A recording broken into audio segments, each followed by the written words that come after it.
Voilà. Oui. Je ne suis pas Julie Gaillet. Oui. Arratsaldeon, sail Le père ofizialeko de Julie Gaillet. K12 filma ikusi dugu eta orain egingo dugu bere prentsaurrekoa. Alors, il faut Buenas tardes, vamos a hacer la rueda de prensa.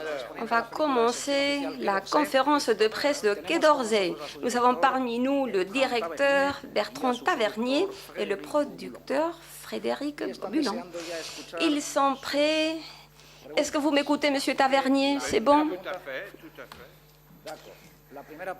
Première question. Ici, au premier rang. Et levez la main si vous voulez poser des questions. Bonjour. J'ai deux questions. Tout d'abord, le personnage du ministre des Affaires étrangères joué par Thierry Lhermitte, il m'a fait penser à James Cagney dans le film de Billy Wilder. Je ne sais pas si vous avez eu ce personnage en tête, s'il y a une relation ou pas. Et deuxième question. Je ne sais pas si vous connaissez les politiciens que nous avons en Espagne, si vous connaissez le monde politique espagnol. Alors, qui est pire, les politiciens en France ou en Espagne? Au cas où vous connaissez les Espagnols ou n'importe quel autre. Bon, deux réponses. Voilà. Je me coupe peut-être. Oui, je connais bien sûr le film avec James Cagney, One, Two, Three de Billy Wilder. Je n'ai pas du tout pensé à James Cagney, sauf peut-être dans la rapidité du débit, mais quand même il y a une grande différence déjà de taille entre Thierry Lhermitte et James Cagney, qui était tout petit. Il y a aussi une différence de culture, parce que je ne sais pas si ça vous a échappé, mais peut-être que James Cagney est plus américain dans sa manière de parler et d'approcher le monde, plus plébéien qu'est Thierry Lhermitte, mais j'ai un tout petit peu dans la tête, sans jamais revoir le film, j'avais pensé à ce film formidable de Billy Wilder pour le rythme, et la manière dont il abordait un sujet politique de manière sans aucun a priori politiquement correct.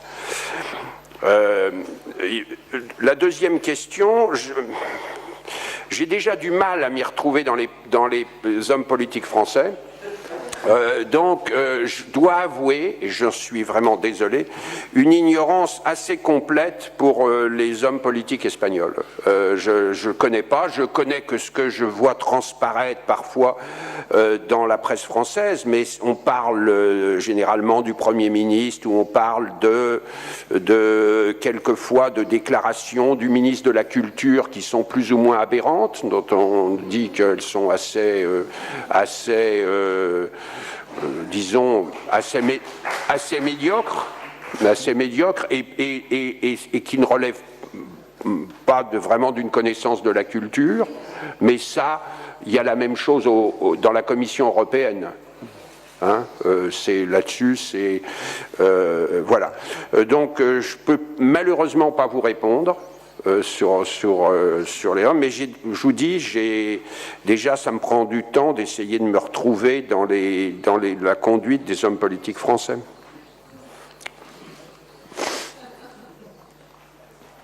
Voilà.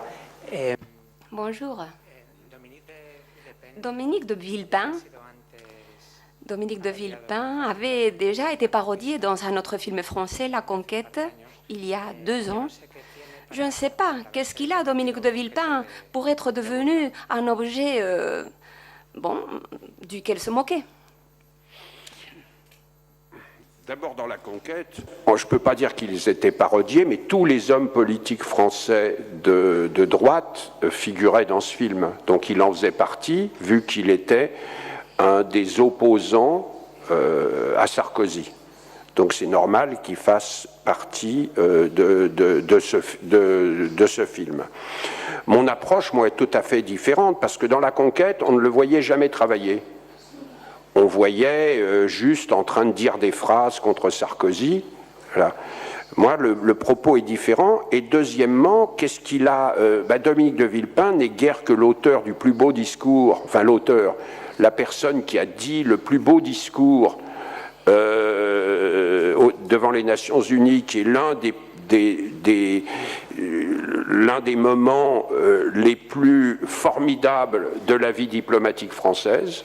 Donc déjà, c'est aussi un homme, et on le voit dans le film, qui prend des positions extraordinairement fortes contre les néoconservateurs américains, contre Bush, et beaucoup d'hommes de son parti ne pensaient pas la même chose, à savoir que tout ça était des mensonges et des inventions pures et simples.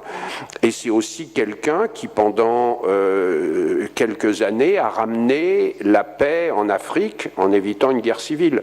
Donc il y a un matériau qui est suffisamment fort pour qu'on puisse greffer dessus une attitude où parfois on peut se moquer de sa conduite, de sa manière de se comporter, de la façon de son langage, de la manière dont il crée un épouvantable chaos dans son ministère, mais on ne se moque jamais de son action.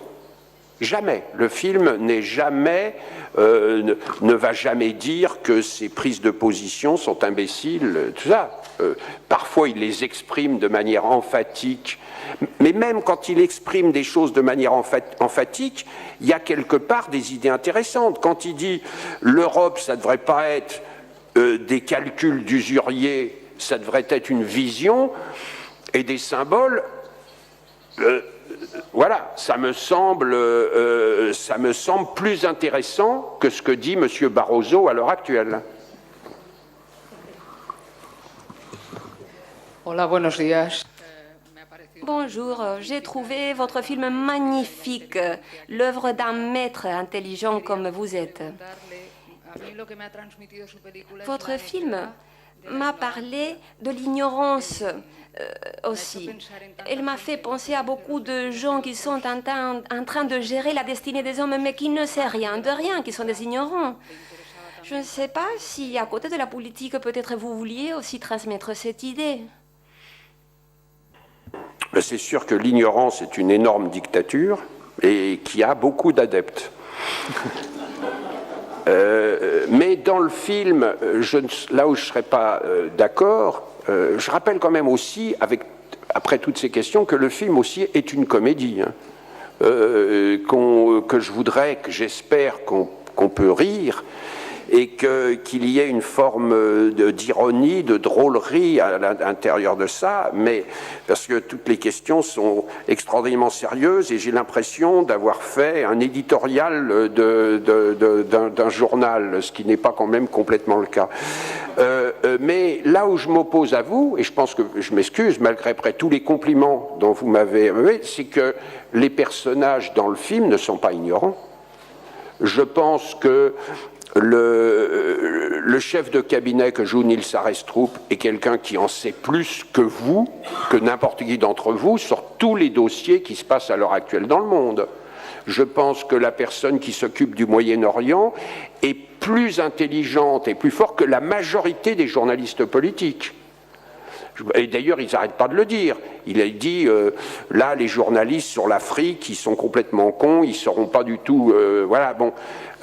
Non, on montre que il y a des gens qui travaillent dans des conditions épouvantables et qui sont, pour la plupart, pas tous, mais pour la plupart des gens qui bossent très très fort. Le héros est quelqu'un qui travaille. J'ai rarement eu un personnage qui travaille autant dans un film, hein. Quelquefois, on le fait travailler parce que le ministre s'amuse à lui faire refaire 25 fois la même chose. Bon. Mais néanmoins, il travaille et je pense que beaucoup de personnages savent des choses, sont au courant. Simplement, parfois, c'est comment on arrive à le traduire, comment, disent-ils, on arrive même à le faire passer au Conseil des ministres, hein. On explique qu'au Conseil des ministres, ils s'intéressent qu'aux sujets qui intéressent les médias. Donc, ce n'est pas la peine de leur parler des choses qui sont importantes. Donc voilà, le film, il parle aussi de ça, comment petit à petit, parce que une partie des hommes politiques ne font pas leur travail, parce que les députés français ne font pas leur travail, parce que les journalistes ne font pas leur travail, des gens qui, eux, font leur travail sont amenés, c'est l'opinion de Cahu tout le long du film, à toujours tout simplifier. Voilà. Voilà, et c'est donc un peu le contraire de ce que vous dites. Il n'y a pas, et le ministre lui-même est assez au courant quand même des dossiers. D'ailleurs, pour arriver à dire le discours qu'il dit à la fin, il fallait qu'il sache un certain nombre de choses, parce que l'invention du vieux pays, hein, je vous parle d'un vieux pays, d'un vieux continent et tout, c'était quelque chose quand même de très très très puissant. Et ça vient de lui et de lui seul. Quand je parlais de l'ignorance, je parlais du ministre. Le ministre.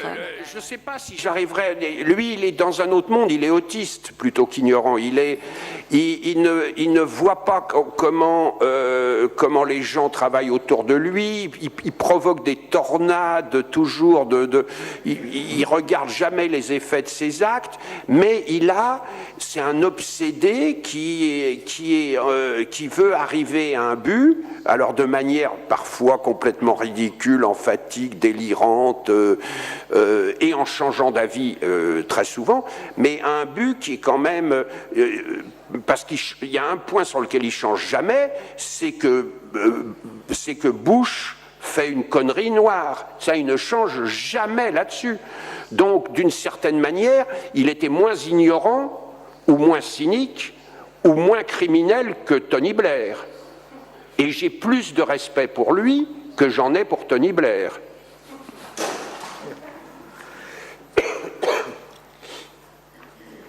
Il y a un autre protagoniste, il me semble. Oui. Héraclite. Pourquoi Héraclite? C'est un très bon dialoguiste. Qui a quand même l'art de dire des choses profondes que peu de gens arrivent à comprendre. C'était dans la bande dessinée. Et moi je voulais le garder, et simplement je crois qu'on a changé certaines citations d'ordre, on en a ajouté d'autres. Moi je les adore, ces citations d'Héraclite, et je pense que je suis le film qui contient le plus grand nombre de phrases d'Héraclite de toute l'histoire du cinéma. Je pense qu'il a rarement été un dialoguiste aussi présent dans un film, Héraclite. Donc ce qui est déjà, c'est pas mal, hein. Ça remet la Grèce au goût du jour. Et comme dit un moment, la citation d'Héraclite, peut-être c'est pas une chose qui va plaire tellement en Allemagne, vu leur connaissance de la culture grecque. Voilà. Donc voilà. Donc, j'aime beaucoup cette idée d'avoir des phrases d'Héraclite, et surtout de penser que ça peut résoudre la crise entre les pêcheurs espagnols et les pêcheurs français. Que Héraclite contient la solution, je trouve, est une chose qui me fait énormément rire. Hein? Oui. Sí, hola otra vez. Rebonjour. Lamentablement, je n'ai pas lu la BD originale. Alors, ces tornades, ces mouvements du ministre quand il se déplace, est-ce que tout cela apparaissait dans la BD, cette démarche, cette manière de marcher, ou est-ce que c'est quelque chose que vous avez cherché vous-même?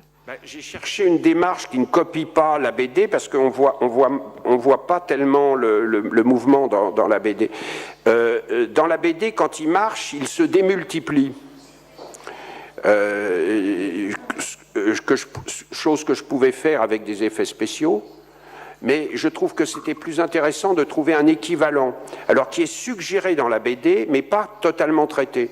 C'est qu'on voit en effet qu'il bouge les bras tellement qu'il y a des feuilles qui s'envolent. Moi, j'ai décidé que ça allait être un principe moteur, qu'on allait tellement que chaque fois qu'il entre, il crée une tornade. Et qu'il est précédé même d'une tornade, et il ne regarde jamais les effets que ça produit. En fait, c'est une plaie pour les secrétaires, hein. Parce qu'elles sont obligées de reclasser tous les papiers et tout ça. Et lui ne regarde jamais. Et du coup, ça nous a fait ajouter plusieurs choses. Ça et le bruit des portes, petit à petit, on est arrivé à des idées où les gens se préparent, mettent des trucs sur les dossiers pour arriver, mais ils sont toujours pris de court. Ils arrivent toujours à rentrer d'une manière où on n'arrive pas à se protéger. Je trouve que c'était marrant. En voyant le film, Hubert Védrine a dit « ça c'est un magnifique trait de caractère, ça définit le personnage ». Le fait qu'il ne s'intéresse absolument pas aux effets de ce qu'il crée. Voilà. Donc c'est en essayant de trouver des équivalents et sans copier la bande dessinée, on finit par inventer des choses ça a été un peu le sujet. La bande dessinée qui est formidable n'est pas tout à fait la même chose que le film. On a ajouté, je ne pourrais pas dire en volume, 40 ou 45% de scènes. Toute la scène sur la discussion des questions que les députés sont censés poser au gouvernement et qui sont en fait écrites par les membres des cabinets ministériels, ça ne figurait pas dans la bande dessinée. Le fait que le ministère des Affaires étrangères n'avait pas Internet, ça ne figurait pas dans la bande dessinée.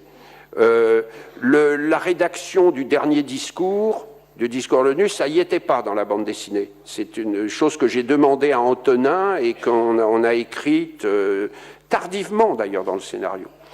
Le personnage de la compagne d'Arthur était totalement différent. Elle était plus... Elle se plaignait, elle n'avait pas de métier.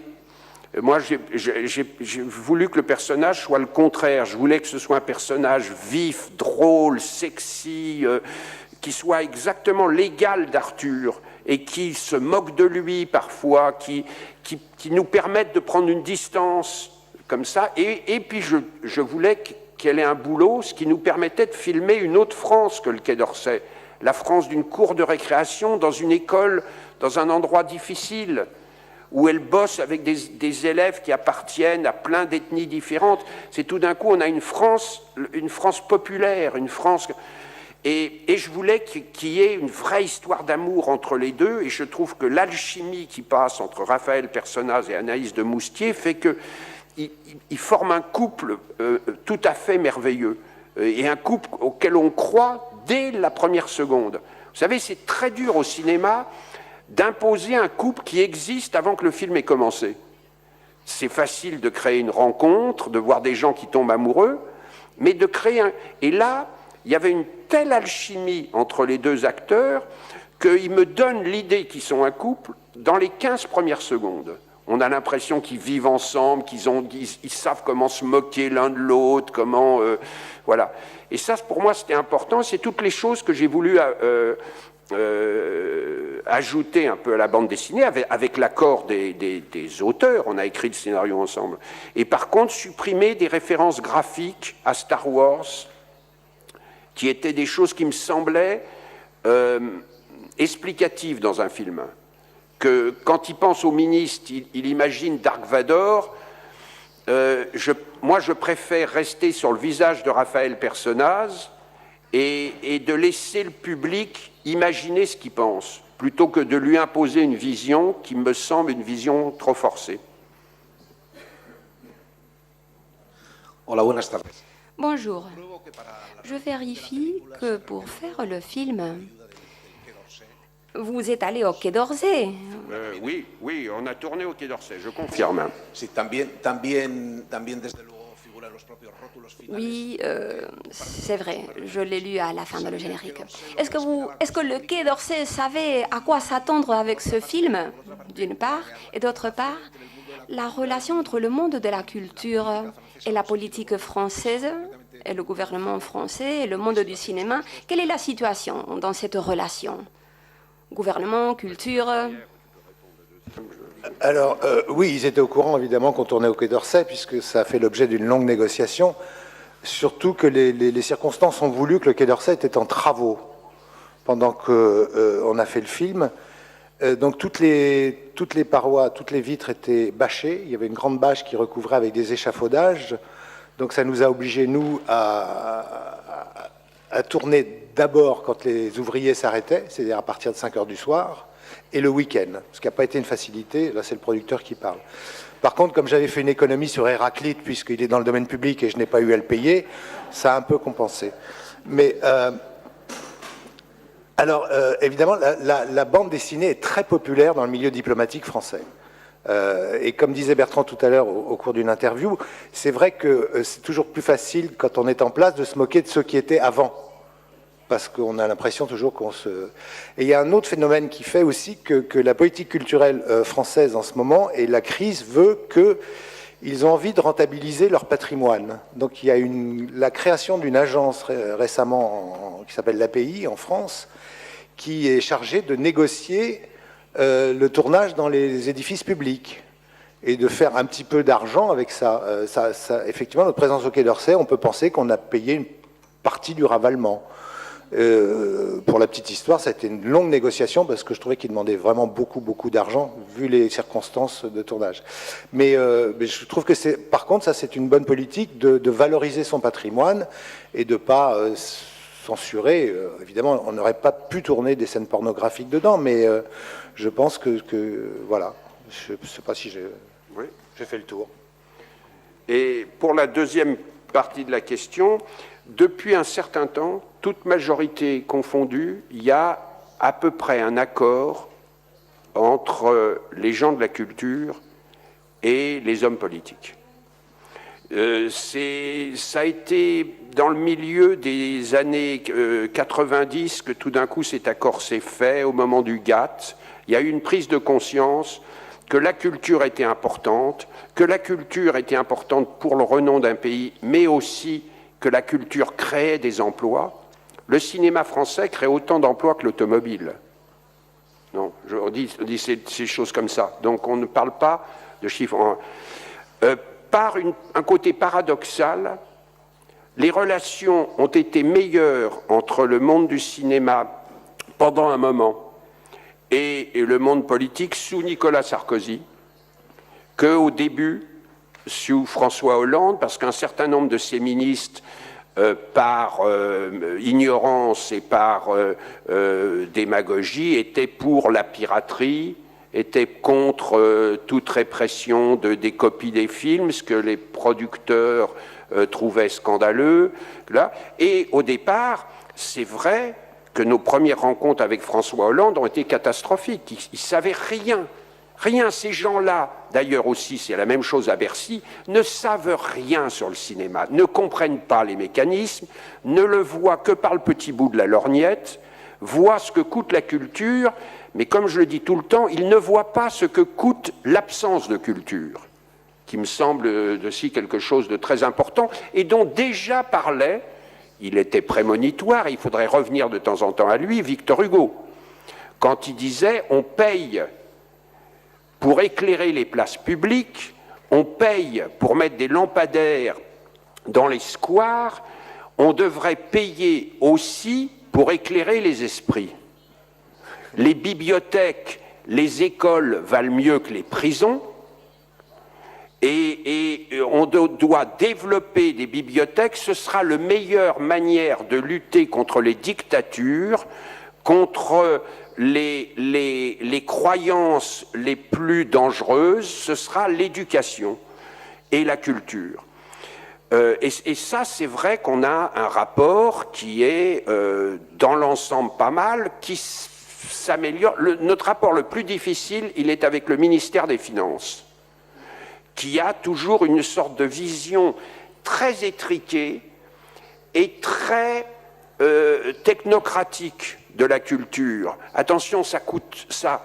Oui, ça coûte ça, mais pour vous donner un exemple, si on fait des aides pour que les films se maintiennent dans le tournage en France, ça coûte de l'argent, peut-être public.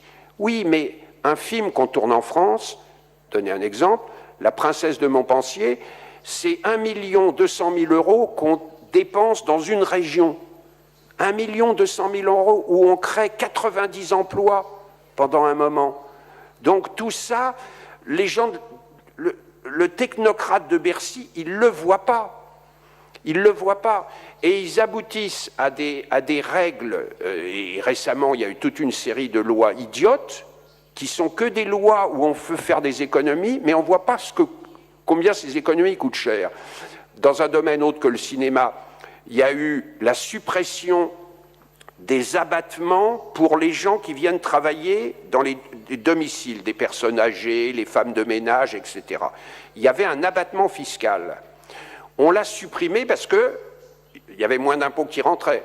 Du coup, le travail au noir a augmenté de 40%. Du coup, ce qu'on a gagné dans l'impôt, c'est rien par rapport à ce qu'ont perdu la sécurité sociale, l'URSSAF, qui ont perdu...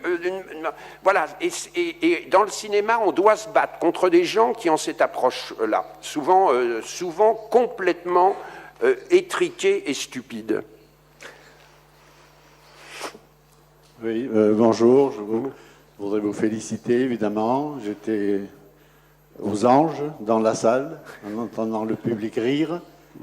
Je pense qu'il est très difficile, j'imagine, de faire une comédie, comme vous avez fait, ce que vous avez fait, et en même temps, en posant justement des problèmes, en évoquant la comédie des politiques. Et je voudrais vous demander, est-ce que vous pourriez expliquer comment vous avez fait, précisément peut-être dans le choix des acteurs, dans le choix du rythme, pour que ce soit vraiment une comédie qui, en fait, fonctionne lorsqu'on voit le film dans la salle. Alors avant le choix des acteurs, je crois que moi j'avais certains principes auxquels il ne fallait pas déroger, qu'il ne devait y avoir aucun mépris des personnages, aucun sentiment de condescendance, aucun sentiment de supériorité de la part des auteurs sur les gens, même quand ils s'en moquaient. Ça, c'était très important. Il fallait aussi que le rythme, il fallait que le rythme soit important, mais qu'il ne paraisse jamais précipité. Il fallait qu'on aille très vite, mais qu'en même temps, qu'on n'ait pas l'air que tout soit accéléré artificiellement. Ben, c'est tout ce qu'un metteur en scène s'inscrit à un moment dans les défis qu'il va devoir résoudre, et après essayer de s'en sortir jour après jour dans le travail avec les comédiens. Alors les acteurs, le choix des acteurs, il y en a beaucoup qui sont arrivés tout de suite dans le film. Nils Arestrup, il était question que de lui, comme ça. Thierry Lhermitte fait partie des comédiens aussi. Quand on commence à travailler avec lui, après 5 secondes, on se dit « mais pourquoi est-ce que j'ai même hésité 10 minutes avant de le prendre ?» C'était lui et personne d'autre. Il y avait surtout je sais pas, quelque chose que j'avais implicitement demandé, c'est que personne ne joue comique.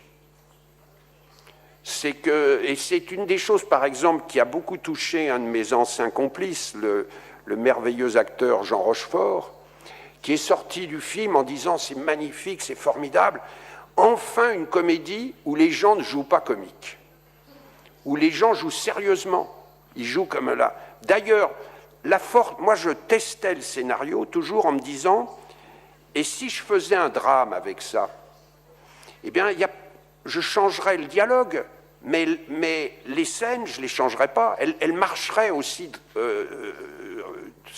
si on les faisait de manière dramatique. C'est à ça. Tout le temps, je pensais à une phrase de Hawks qui dit « une bonne comédie, c'est un film qu'on pourrait tourner aussi de manière dramatique et qui serait aussi logique dans sa version dramatique que dans sa version de comédie. » Et donc, à partir de là, il fallait se donner des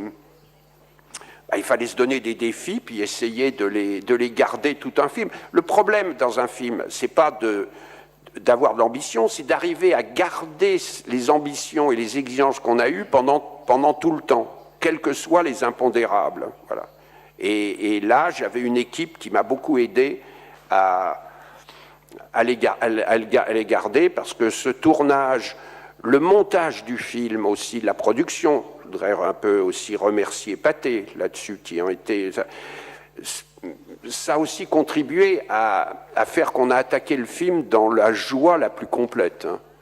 Pour une fois, on n'a pas eu à supplier pour avoir de l'argent, d'aller voir des banquiers qui venaient vous dire des choses absolument épouvantables. Non, les choses se sont passées.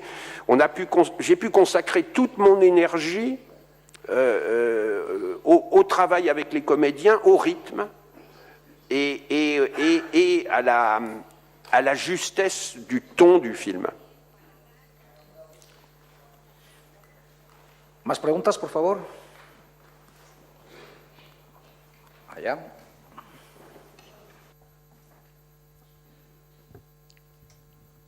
Sí, muy buenas tardes. A mí también me ha gustado. Moi aussi, j'ai beaucoup aimé votre film. J'ai été impressionné par la facilité des hommes politiques de changer d'opinion, de changer d'avis. Est-ce que ça se passe partout, croyez-vous? Parce que ici en Espagne, je ne sais pas. Est-ce que vous pourriez évoquer quelqu'un, un homme politique que vous connaissiez, espagnol? J'en ai connu du moins non. Je connaissais Zapatero, je connaissais Santiago Carrillo. Vous savez, il y a des hommes politiques qui n'ont pas changé d'avis. Il y en avait un qui s'appelait Adolf Hitler. Et je ne pense pas que le fait qu'il n'ait pas changé d'avis l'ait rendu plus humaniste pour autant. Hein. Mais c'est vrai que il y avait Henri Janson qui disait, le dialoguiste Henri Janson, qui disait « C'est curieux, c'est toujours les gens qui trahissent qui revendiquent le droit de changer d'avis ». C'est pas tout à fait vrai. Il y a des hommes politiques qui, quand ils changent d'avis, appellent ça, c'est des éléments de langage, parlent d'évolution. Hein. Mais parfois, une situation, la découverte d'une situation peut amener des gens à changer d'avis. Il y a des gens qui sont passés en 1938 d'une sorte de François Mitterrand, de respect, sinon de soutien à l'extrême droite et au fascisme, et qui ont quand même, pendant le courant de la guerre, tardivement, mais pendant le courant de la guerre, ont quand même, vers 43-44, découvert la résistance. Donc il y a des changements qui sont tout à fait louables. Nous, on en voit souvent. On travaille avec une ministre de la Culture qui, au départ, était pour la piraterie audiovisuelle et qui, maintenant, a changé d'avis. Mais aussi parce que aussi elle a découvert un peu la réalité de ce que c'était que le monde de la production cinématographique et les dégâts financiers que faisait la piraterie. Donc il ne faut pas toujours se moquer de gens qui changent d'avis.